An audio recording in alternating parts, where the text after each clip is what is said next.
ay kinikilala sa magitan ng bunga ng kanilang buhay tulad ng pag-ibig, pagpapakumbaba at pagsunod sa mga turo ng Biblia sa halip ng mga walang laman na pag-aangkin.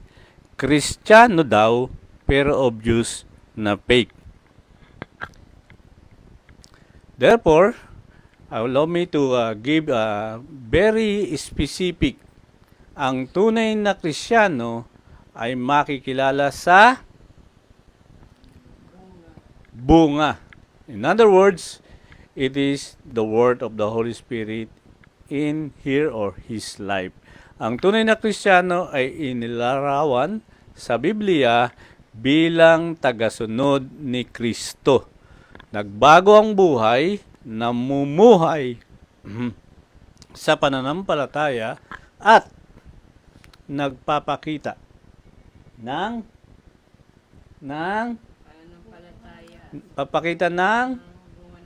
bunga ng Espiritu. So, tingnan natin. Ang mga pangunahing talata ay matatagpuan sa 1 Corinto 5:17, bagong nilalang, Galatians 5:22, verse 23, bunga ng Espiritu, at 1:13-35, pag-ibig sa isa't isa. Tingnan natin ang bawat isang talata. Mga susing talata tungkol sa tunay na Kristiyano. Sa 2 Corinthians chapter 5 verse 17, ang bagong buhay. Kaya't kung ang sino man ay nakay Kristo, siya'y bagong nilalang. Ang mga dating bagay ay lumipas na, narito sila'y pawang naging mga bago. In other words, ang lahat ng nakipag-unite, nakipag-abide, nakipag-transaction to our Lord Jesus Christ, He has a new life. A new life that can change His life for the glory of God. Sabi diyan, ang mga dating bagay ay lumipas na. Narito, sila'y pawang naging mga bago. So, wala tayong pwedeng diyan, we call it i-justify. Talagang clear diyan na ang sino mang nakipag-isa kay Jesus Christ ay may bagong buhay. Pangalawang talata, Galatians 5:22 verse 23, mayroon siyang bunga ng Espiritu. Ang tunay na Kristiyano ay nagpapakita ng pag-ibig, showing God's love, kagalakan, kapayapaan, pagtsatsaga, kabaitan, kabutihan, katapatan, kaamuan, at pagpipigil sa sarili.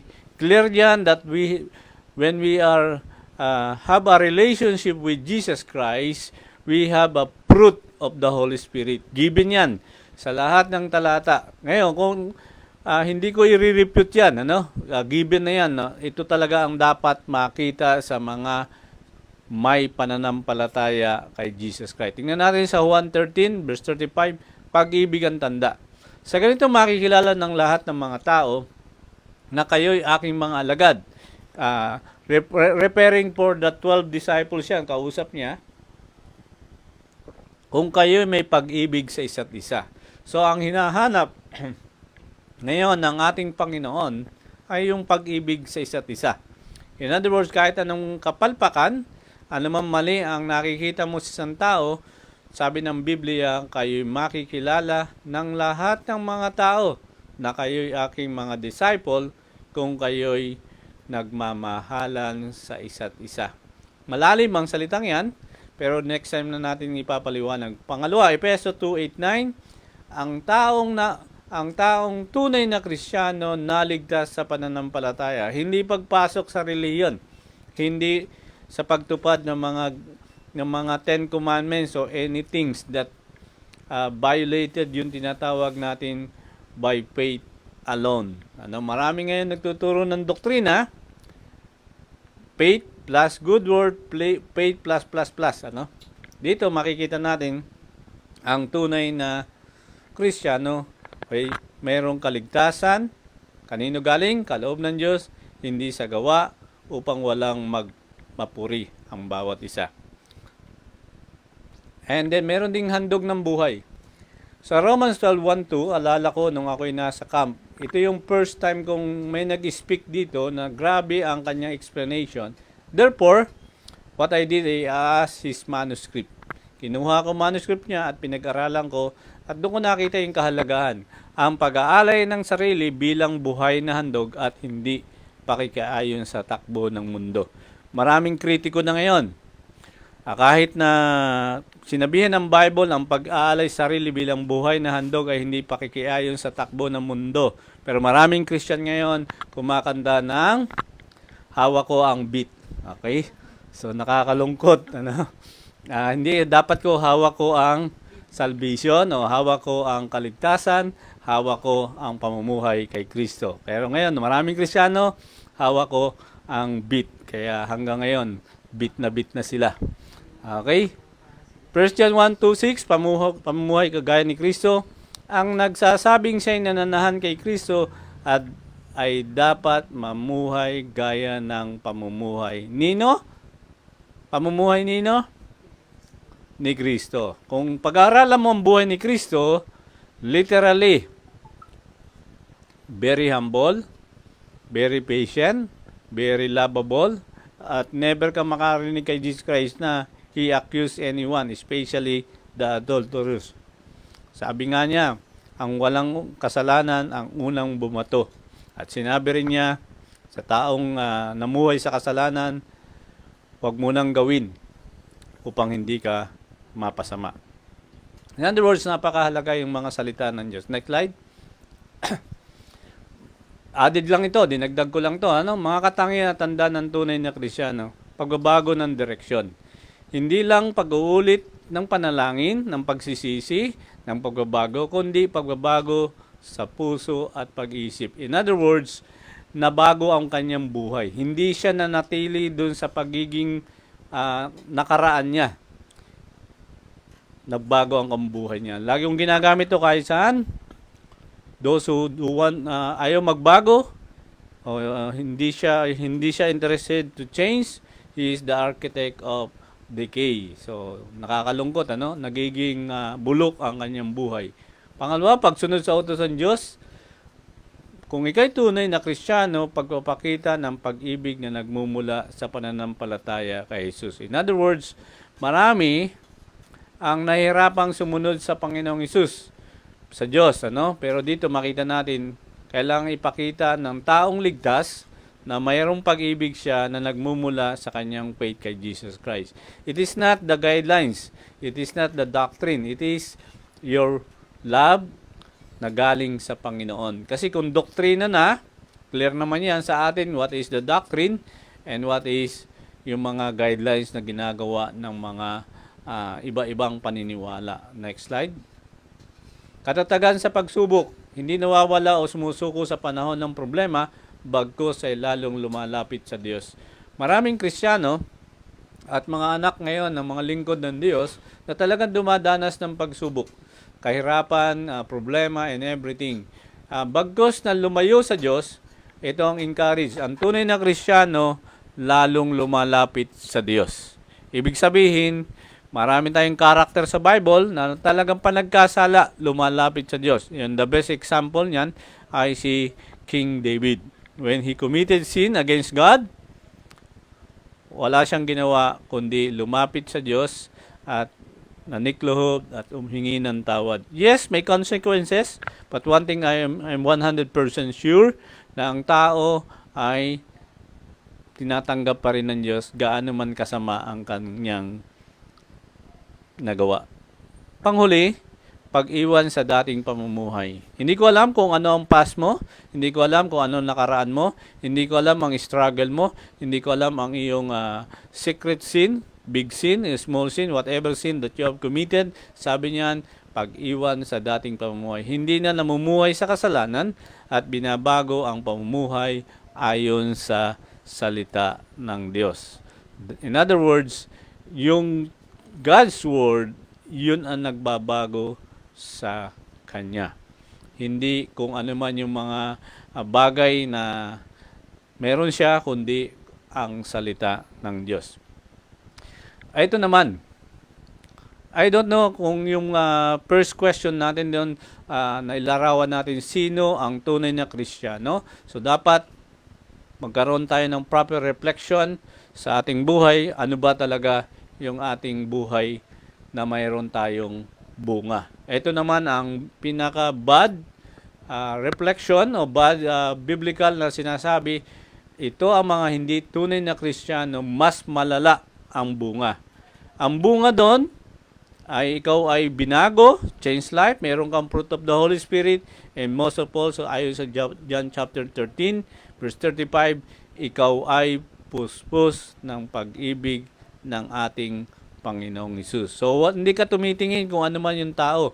Ang tinitingnan ka, paano ka nabuhay. Tingnan natin ang mga bunga.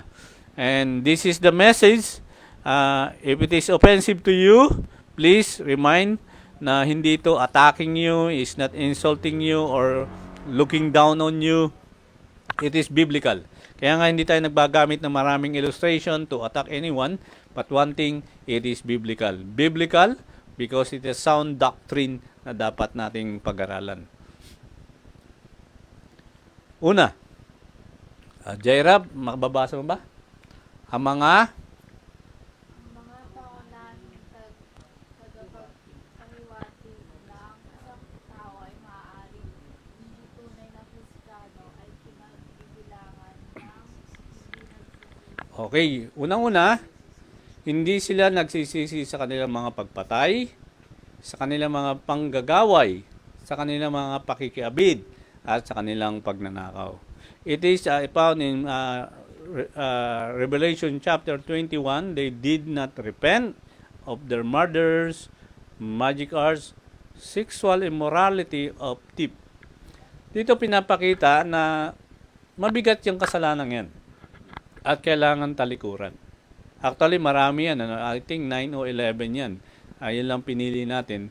Kapag ikaw ay hindi nagsisi sa iyong ginawa, consider na ikaw ay hindi tunay na Kristiyano.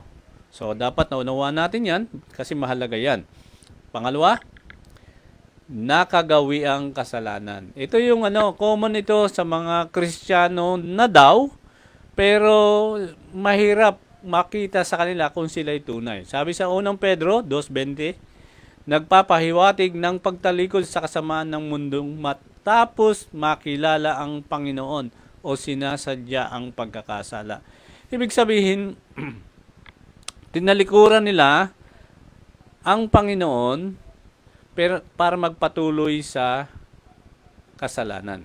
So, sabi nga diyan sa Hebrews 10:26, sapagkat kung ating sinasadya, ulitin ko this verse is God spoke to me when I was 16 years old.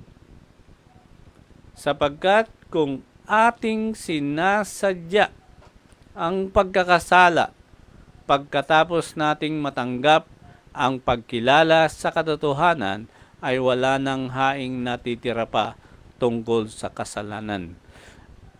Nag-request ako sa isang Pinoy classic music when back 1986, and I quote that verse. Nalagay ito naipublish ito sa comics, at ang title nga niyan, Lord, Forgive Me. Dito pinapakita natin na kung sinasadya ang pagkakasala, pagkatapos nating matanggap ang pagkilala sa katotohanan, who is the truth, no other than Jesus Christ, at wala nang haing natitira pa tungkol sa mga kasalanan. Ibig sabihin, kung ikaw ay tunay na anak ng Diyos, hindi ka magpapatuloy sa pagkakasala. Kasi kinikilala mo na yung truth .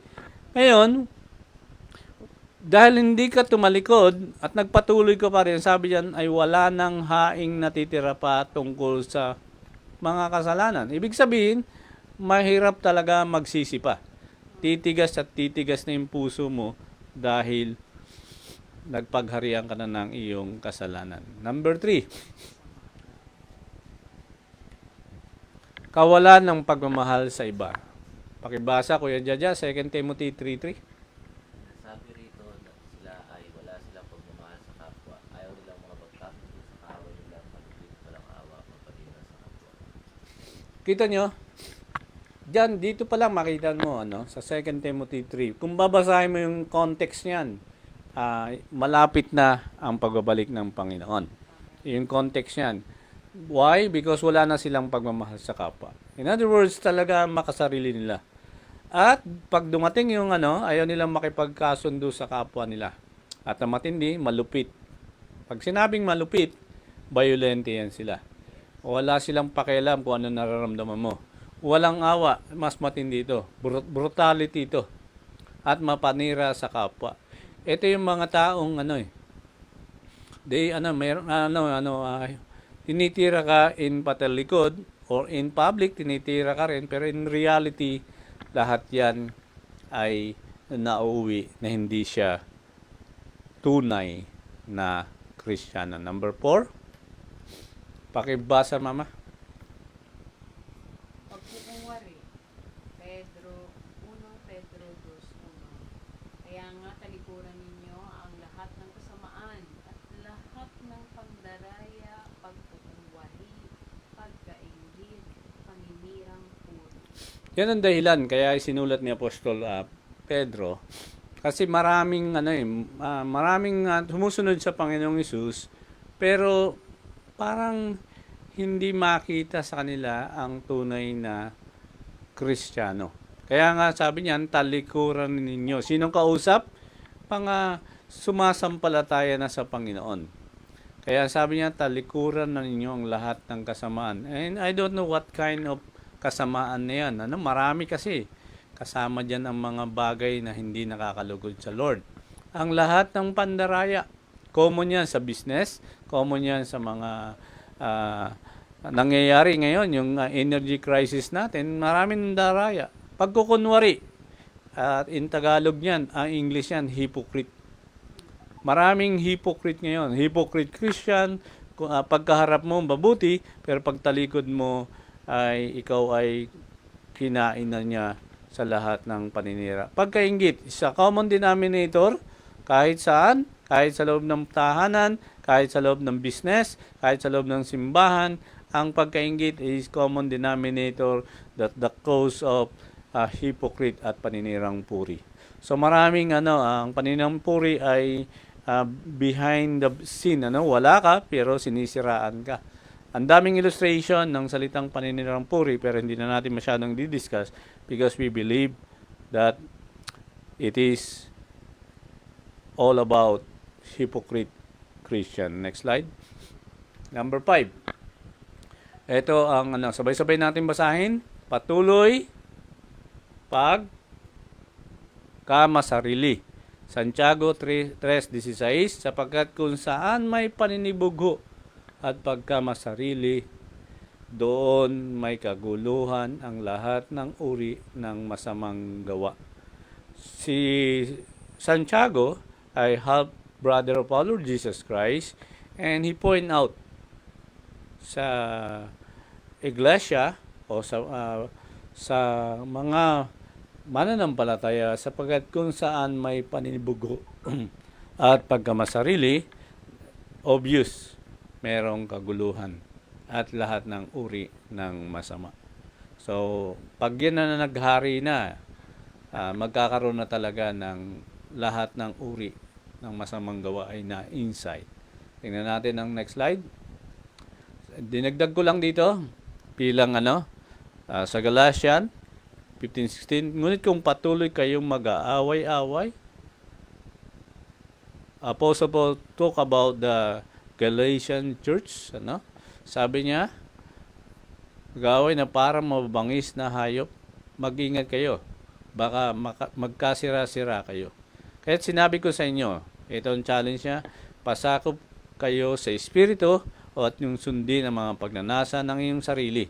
Ang talatang ito ay nagpapakita na ang pagkamakasarili ay humahantong sa pagkasira o pagkawasak ng relasyon, pagkawasak ng family, pagkawasak din ng relasyon sa loob ng iglesia. Review natin yung 5 mga pangunahing tanda ng isang hindi tunay na Kristo, patuloy na hindi nagsisisi ng kasalanan. Okay? Dapat yan nagsisisi sa kasalanan.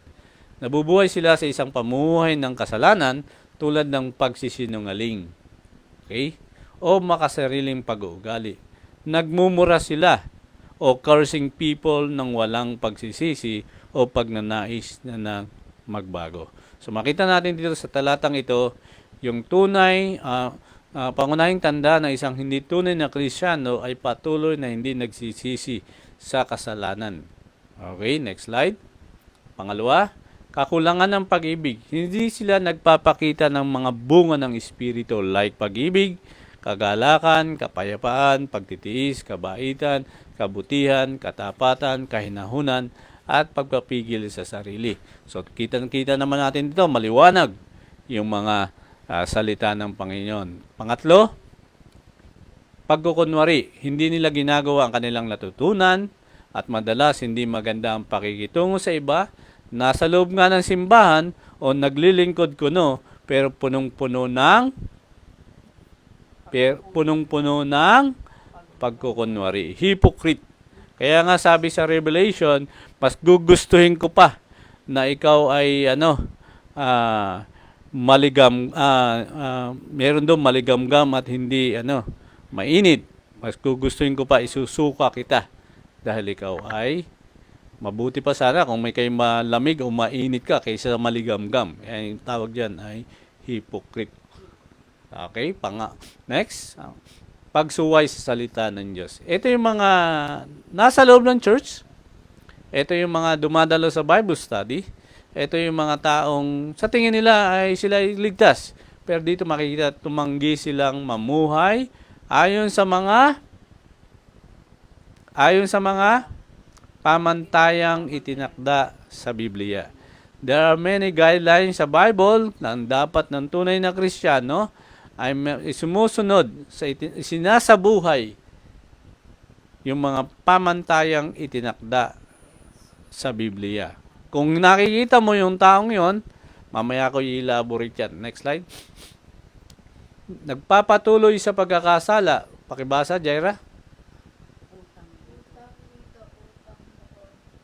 Sirain ang buhay ng iba or ang kasalanan. Okay, yun yung sabi sa 1 John 3:9-10. Ang bawat anak ng Diyos ay hindi nagpapatuloy sa pagkakasala sapagkat nananatili sa kanila ang binhi ng Diyos. Hindi sila maaring magpatuloy sa pagkakasala dahil ang Diyos ang ama nila. So makikita pa lang natin dito, ang tao na nagpapatuloy sa pagkakasala, obvious, hindi sila anak ng Diyos. Okay? Kasi hindi dapat sila nagpapatuloy sa pagkakasala. Kasi ang 1 John, buong chapter o buong book ng 1 John is talking about God's people. If you are God's people, hindi ka dapat maaaring magpatuloy sa pagkakasala. Dahil ang sabi niya, ang ama nila. Pag sinabing ama nila, anuman ang ginagawa mo, umaga, tanghali, gabi, si God the Father ay nasa likod mo. He's omnipresent, He's all-knowing God, and everywhere si God, nakikita niya. Ngayon, pag sinabi mo nagpapatuloy ka sa pagkakasala, kita ng Diyos ang iyong ginagawa. Lihim man or lantad. Kasi clear naman dyan sa talata, hindi siya maaaring magpatuloy. So in other words, marami ang na-encourage sa talatang ito. Bakit? Kasi anak pala ako ng Panginoon . So hindi ako dapat magpatuloy sa pagkakasala. Kasi kung yung nagpapatuloy ka sa kasalanan, in other words, hindi ka interested to heaven. Heaven is a holy place. Heaven is a place where the holiness and righteousness of God ay nananatili. And then, if He is your Father, tapos you are disobeying and continuing sinning, I may question, are you child of God or not? Next slide. Yeah. Unang Juan 5:18. Pakibasa, Jaira. Alam nating Alam natin, ang mga anak ng Diyos ay hindi nagpapatuloy sa pagkakasala sapagkat iniingatan sila ng Jesucristo at hindi sila maaaring galawin ng diablo. Can you imagine the 2 points there? If you are anak ng Diyos, you will not continue sinning. Actually, ano yan? Intentional sinning yan eh. Sapagkat, ano sabi ng Bible? Sapagkat iniingatan sila ni Jesus Christ. So, ibig sabihin, kapag nakaingatan ka, at hindi ka pwedeng i-influence, hindi ka pa rin pwedeng i-touch, at hindi ka i-penetrate ng diablo. Remember dyan, kuya? Dito, clear nito. Iingatan ka ni Jesus kasi anak ka niya. At hindi ka pwedeng galawin ni numan. Bakit? Kasi you are a child of God. Your name is written in heaven. Your name is written in heaven and you are belong to God's kingdom. Is a holiness. Kahit sinong magbalak sa'yo, protected ka, di ba? Hmm. Kahit sinong mag-curse sa'yo, protected ka. Sige, next slide. Okay. Ang ibig sabihin nito, ang isang tunay na sumasampalataya ay hindi na ginagawang pamumuhay o kinagawian ang kasalanan dahil sa pagbago ng puso mula sa Diyos. Krinos, Christian in name only. Sinasabi nila na sila ay Kristiyano, ngunit ang kanilang pag-uugali ay sumasalungat sa mga turo ni Jesus. There are a lot of doctrine today, bombarded na yan sa FB, sa mga internet, justifying their own side and everything, attacking each other in the biblical, good yan. Some of them insulting others, not good yan. Pero dito makikita niyo sino talaga ang tunay na Kristiyano. Sinasabi nila na sila ay Kristiyano, ngunit ang kanilang pag-ugali, character, the way you say something, ay sumasalungot sa mga turo ni Jesus. Yun ang nakakalungkot. Next slide. Okay. Ayon sa pagsusuri, ito mula sa the Billy Graham Evangelistic Association of Canada, ang isang tunay na Kristiyano ay isang tao na ang buhay ay binago mula sa loob. Upang manuwan kung tunay na isinasabuhay ng isang taong kanilang pananampalataya, isaalang-alang na madalas silang magpakita, nagpagpapakumbaba sa halip pagmamataas, magpakita ng habag sa halip na paghatol, tulad ng ipinaliwanag natin. Okay, may 2 points yan, ano?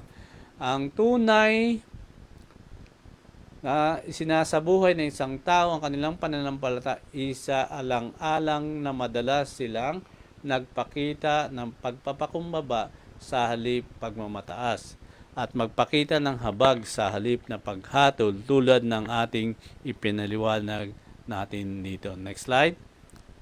Ang sabi dyan, gusto kong ano yun sa inyo? Last na yan, ano kuya? Tandaan.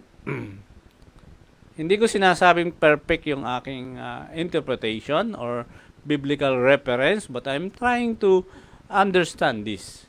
Tandaan, bagamat ito ay mga indicator. Ulitin ko indicator, ibig sabihin mga sign, pwedeng ito warning. Ang ating mensahe, ito'y mula sa desiring God, ay nagsasad na ang tunay na katiyakan ay nagmumula sa saksi ng Espiritu, hindi lamang sa mga panlabas na chickless. Ulitin ko, only the Holy Spirit can desire. Pero ulitin ko, indicator na mula sa desiring God ay nagsasad ang tunay na katiyakan ay nagmumula sa sakti ng Espiritu. So, hayaan natin ang Holy Spirit, hayaan natin ang Banal na Espiritu Santo ang mangusap. Pero ang gusto ko, kung ako tatanungin ninyo, obvious naman, alam na natin kung sino ang tunay at ang hindi tunay. So, hayaan na natin na saksi ang Espiritu Santo na siyang magpapakita ng katiyakan ng kanyang kaligtasan o yung pagiging tunay na Kristiyano. You can research, you can study the both of that versus ito yung sinasabing ang tunay na Kristiyano versus sa tunay na hindi Kristiyano. At din nyo malalaman that the Holy Spirit will witness who are true Christian and who are not true Christian. As we continue, let's bow our head and let's pray. Father, once again, meron pa pala kuya eh. Okay, bago tayo mag-pray, higit pa rito, ang minsan ito ay nagpapaalala sa atin na kahit na ang isang tao ay tila huwad na mananampalataya, fake Christian, dapat natin silang bigyan ng babala bilang isang kapatid sa halip na ituring silang bilang isang kaaway. Ha? May warning yan, ha? Ha? Nagpapaalala sa atin na kahit na ang isang tao ay tila huwad. I'm not assuming na huwad siya, kundi tila huwad ang pananampalataya. Dapat natin silang bigyan ng babala bilang isang kapatid sa halip na ituring silang bilang isang kaaway. Let them warn of God's word, not us, kundi yung salita ng Diyos. Because sabi niya sa Book of Nehemiah, matapos mong sabihan ang tao at ayaw magbago, exempted ka na sa accountability and they will die according to their response do sa announcement mo. Kung sila'y pupunta sa impyerno, wala ka ng pananagutan. So tayo manalangin at mag-pray. Father, once again, we commit everything to you that you will bless your message. And I pray, Father God, speak to us in a very special way so that we can understand the truth coming from you. Thank you so much, Father God. Bless the Olivera family and help us to be a true and tested Christian. Kasi dito na po sa Olivera magsisimula, Panginoon. And we welcome po ang CCF worshipers, Father God. Ikaw po ang bahala sa kanila at ikaw po ang manguna sa kanila. Kung ano man ang motibo nila, let your holiness seek them. Let your righteousness reveal them. Sapagkat kami po ay instrumento lamang ng pagbabago. We commit everything to you, Lord. In Jesus we pray. Amen and amen. Okay?